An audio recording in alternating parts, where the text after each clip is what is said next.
Across the globe, there exist remote stretches of land where the skies seem anything but calm. In these locations, unexplained lights appear without warning, and tales of strange encounters circulate quietly among locals, passed down through generations. While maps can pinpoint these areas using nearby towns and landmarks, their fame is not rooted in geography alone. It is defined by the stories whispered about the skies above them. In the heart of Scotland lies one such enigmatic region, a sprawling countryside where unusual sightings have become an almost regular occurrence. Known to locals and enthusiasts as the Falkirk Triangle, this area has earned a reputation as the most active UFO hotspot in the United Kingdom.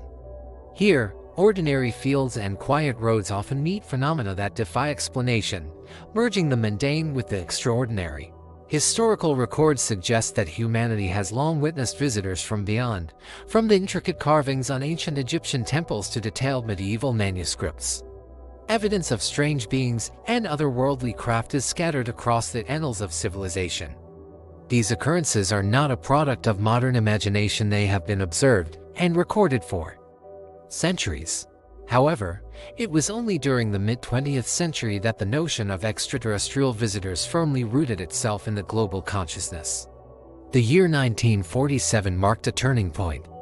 A surge of reported UFO sightings swept across North America, capturing the imagination of millions.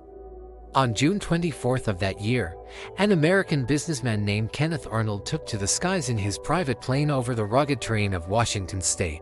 Approaching the small town of Mineral, Arnold's eyes caught sight of 9 peculiar objects gliding in formation, some 25 miles away near the looming peak of Mount Rainier. These craft defied the conventional laws of flight, moving at incredible speed in perfect synchrony, displaying no familiar traits of aircraft known at the time.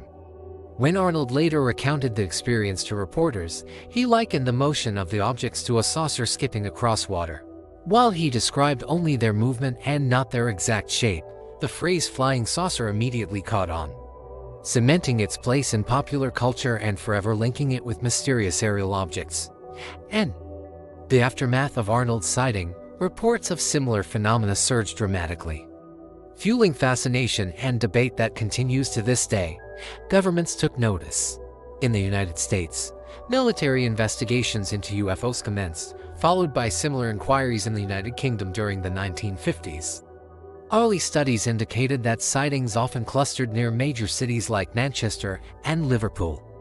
Yet, as time went on, researchers realized that certain rural areas reported an even higher frequency of strange occurrences. One such rural hotspot is the countryside surrounding Warminster in Wiltshire, still shrouded in unexplained activity. But central Scotland, stretching from Stirling down to Edinburgh and Glasgow, emerged as another key center for UFO activity, named after Falkirk, its largest town. Most incidents occurred near the smaller town of Bonnybridge, from the 1970s onward. The Falkirk Triangle experienced waves of unusual activity. Yet it wasn't until the late 1980s that its mysteries captured nationwide media attention. During the summer of 1989, a routine call took the Central Scottish Fire Brigade to a house engulfed in flames near the village of Shield Hill. Once the fire was under control, the crew began dousing the remaining embers when something unusual caught their eyes. A crimson glow hovered a few meters above the nearby Loch Elrig.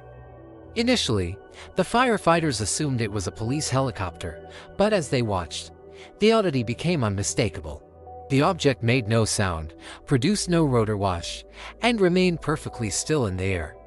Suddenly, without warning, the glowing red object accelerated and shot directly over their heads. Startled, several firefighters ducked instinctively as it passed. Minutes later, a second light appeared, this one brilliant white. It hovered silently for a moment, as if observing, then streaked across the water and over the crew. The men, unnerved, began gathering their equipment, only to witness a third light perform another swift, silent flyover. Later that night, at the fire station, inquiries were made. Police and air traffic control reported no helicopters, military exercises, or civilian flights in the area. According to official knowledge, the sky had been clear. For the fire crews, the encounter remained a bizarre anecdote, curious and even humorous at the time. But hindsight would reveal the incident as the precursor to something far more mysterious. 3 years later, the central stretch of Scotland became the focus of renewed attention. Reports of unexplained lights surged, capturing national headlines and transforming odd campfire tales into compelling accounts of a wider mystery. Witnesses spoke of luminous orbs hovering in silence, then darting away at impossible speeds. Firefighters who had fought the Shield Hill blaze suddenly remembered that summer evening in vivid detail. Whatever hovered over Loch Elrig red, white, and silent, it was no ordinary aircraft, and it was not alone. The strange phenomena continued into the 1990s. In January 1992, James Walker, a resident of Bonnybridge, was driving home on a lonely country lane. The cold, deserted road twisted through open fields when Walker noticed a cluster of lights dancing in the sky ahead. Red and white, flickering and darting almost playfully, the lights captivated him. Curiosity compelled him to slow down, and for several minutes, he watched as they seemed to float, weave, and eventually formed a perfect rose. As the lights drew closer, Walker realized they were not independent objects. They were attached beneath something enormous, a triangular-shaped craft with a V-shaped fuselage, its lights outlining the massive form. It moved deliberately and silently, passing above his stationary car. There was no engine noise, no rush of displaced air, nothing but a profound stillness. Within moments, the craft surged forward and disappeared into the night sky, leaving Walker in stunned silence. Weeks later, in late March, another encounter occurred nearby. Isabella Slodgett was walking home with her children along a footpath linking Hall Glen and Bonnybridge when her son pointed to a pale blue light hovering in the darkening sky. The light grew larger as it descended, revealing itself as a spherical craft surrounded by a ring of brilliant blue. Slowly, it passed over their heads before vanishing behind a cluster of trees. When the family approached the spot, they discovered a clearing where the object had landed. A section of the craft opened, spilling intense blue light, and a sudden guttural howl echoed through the trees. Terrified, Isabella and her children fled, hearts pounding, and later reported the incident to local authorities. The police, sympathetic but unsure, admitted they lacked the means to investigate such an extraordinary claim. This, however, was only the beginning. In the months that followed, the Falkirk Triangle would experience a surge of reports, lights, unidentified craft, and encounters that cemented the region's reputation as the UK's most active UFO hotspot. Following the early 1990s surge of sightings, the Falkirk Triangle solidified its reputation as a hub for inexplicable aerial phenomena.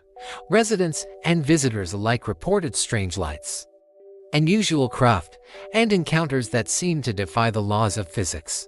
Each incident added a new layer to the region's enigmatic history, painting a picture of a place where the ordinary and the extraordinary intersected. Many of the sightings shared recurring details. Witnesses frequently described craft illuminated with red and white lights, often in triangular or V-shaped configurations, hovering silently or moving with sudden, astonishing speed. Some objects appeared to lack any visible means of propulsion or windows for a crew. This contrasted sharply with UFO reports from other parts of the world, where circular or cylindrical shapes were more commonly reported. Over the decades, these events were investigated by local authorities, national media, and even military personnel. While some encounters were explained as natural phenomena, misidentified aircraft, or optical illusions, a significant number remained unresolved. Residents noted that Scotland's skies, particularly over the Falkirk Triangle, were already busy with commercial and military flights, increasing the likelihood of witnessing unusual lights. Yet, explanations based solely on conventional aircraft or atmospheric conditions could not account for the behaviors and formations described by many eyewitnesses. The Falkirk Triangle's allure was not limited to modern sightings. Supporters of extraterrestrial visitation often referenced ancient structures in the region as evidence of long-term interaction. Stone circles on the islands of Lewis and Orkney, some over 5,000 years old, were thought by some to serve as landing markers for alien craft. Similarly, the 15th century Rosslyn Chapel in Edinburgh, with its intricate carvings depicting mysterious symbols, crops from distant lands, and patterns resembling DNA, suggested to enthusiasts a knowledge beyond that of the era. Proponents argued that such sophistication hinted at guidance from visitors, whether from distant lands or outer space. Physical encounters also contributed to the triangle's notoriety. Witnesses described craft with tangible presence, sometimes leaving marks on the environment or interacting with observers. From the Shield Hill firefighters to James Walker's and Isabella Sloget's encounters, these events hinted at entities capable of deliberate, controlled observation of humans.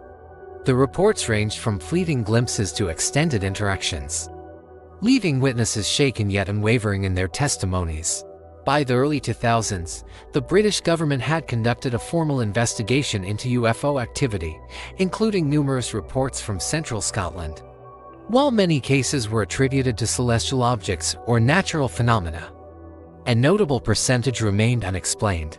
Local residents, convinced of ongoing extraterrestrial activity, persistently petitioned authorities for transparency, emphasizing the continuous nature of sightings. The phenomenon seemed to resist reduction to conventional explanations, suggesting that the Falkirk Triangle held secrets far beyond casual observation. Today, the triangle continues to attract attention.